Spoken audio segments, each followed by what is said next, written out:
There are 7 classical disorders of sex chromosome. The first one is Turner syndrome. This is referred to as monosomy X, where it has a 45X occurs in individuals that have one X chromosome, no Y chromosome, and are phenotypically female. It has 45X, is a frequent chromosomal anomaly. Turner syndrome is a rare with a live birth frequency of 1:3,000, as only 1 in 40 affected zygotes develop to term. Individuals experience abnormal growth patterns, are short in stature, generally lack prominent female secondary sexual characteristics, and are sterile. In some instances of Turner syndrome, there is slight mental retardation. In females, non-disjunct function can lead to Turner syndromes, XO, whereas sex organs fail to develop at puberty. While in males, non-disjunct function causes Klinefelter syndrome, whereas XXY extra X interferes with meiosis and usually prevents individual from reproducing. In this picture, you can see that this is Linda Hunt, whereas she is afflicted with a chromosomal genetic disorder called Turner syndrome.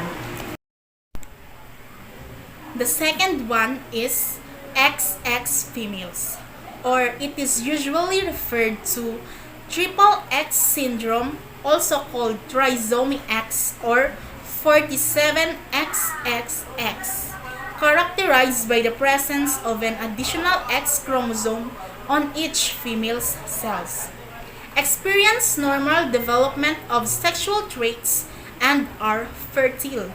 Affected individuals are usually taller than average and have slender builds. The frequency of women obtaining an extra X chromosome is approximately 1:1,000. There is no severe phenotype associated with 3X chromosomes in women. As you can see here with this girl, this woman, Gemma Ward, have slight learning difficulties. She is supermodel with triple X syndrome. The third one is Klinefelter syndrome, where is 47XXY or XY or XXY mosaic with male phenotype is the most pervasive sex chromosomal anomaly affecting approximately 1:600 males. Carry 2 or more X chromosomes, which results in abnormal development of the testes, leading to hypogonadism, infertility. It also affected individuals which are often tall and produce relatively small amounts of testosterone. It results of his hormone imbalance. Affected males have incompletely developed secondary male sex characteristics. In this Klinefelter syndrome, you can see here, this is boy named Tom Cruise or Thomas Cruise Mafeter IV with Klinefelter syndrome.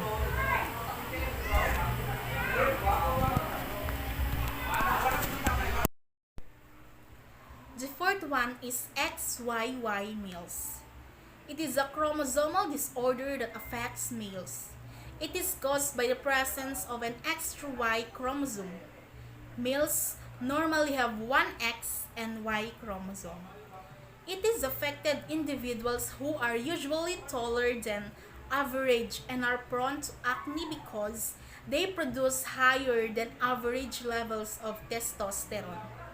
Affected males are typically fertile, and many are unaware that they have a chromosomal abnormality.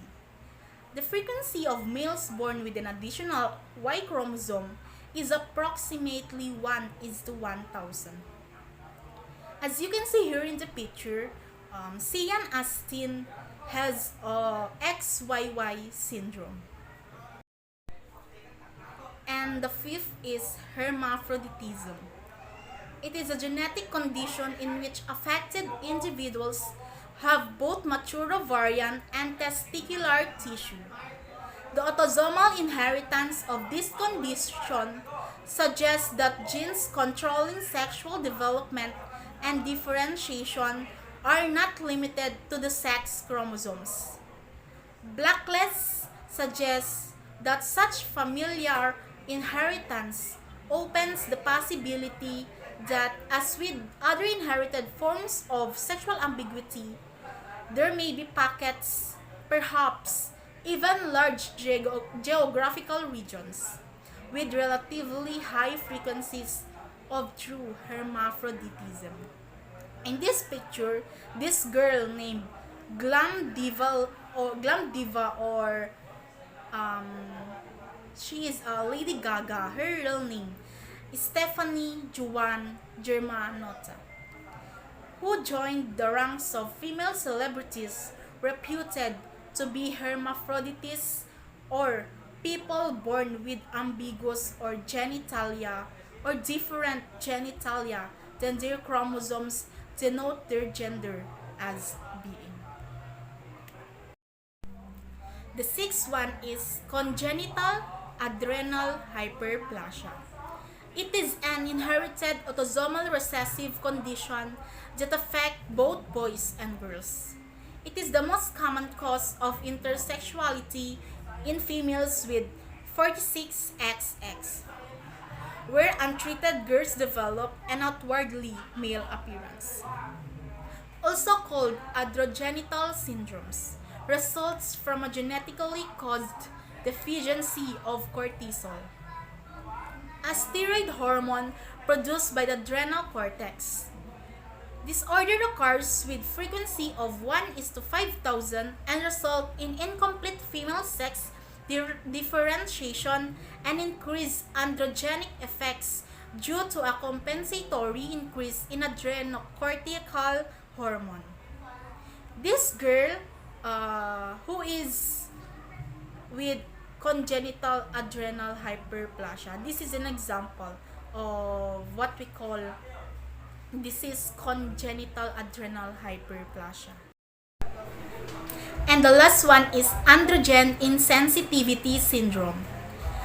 This is an X-linked recessive disorder in which affected individuals have external female genitalia and breast development despite being genetically male 46XY. Tissues of affected individuals are unresponsive to male hormones or what we call androgens, yet respond to estrogens. Winooski assessed that physical and psychosexual status of 14 women with complete androgen insensitivity syndrome by questionnaire as well as medical examination in order to determine the participants' knowledge of their disorder as well their opinion of medical and surgical treatment. Most of the women questioned expressed satisfaction with their psychosexual development and sexual function. All of the women who participated in the study were satisfied at having been raised as females and none of the participants desired gender reassignment. As you can see here in the picture, this girl named Emma Watson with androgen insensitivity syndrome. And androgen insensitivity syndrome has a 46XY, female for phenotype and male for genotype. X-linked recessive. It is also a dysfunctional androgen receptor. The brain of male and the body are unresponsive to androgens and are feminized due to maternal estrogens. For the puberty of male, testes do not descend, while female secondary sexual characteristics appear, and their breasts developed. Vagina blind pouch, absent of uterus, and amenorrhea. That's all for classical disorders of sex chromosomes.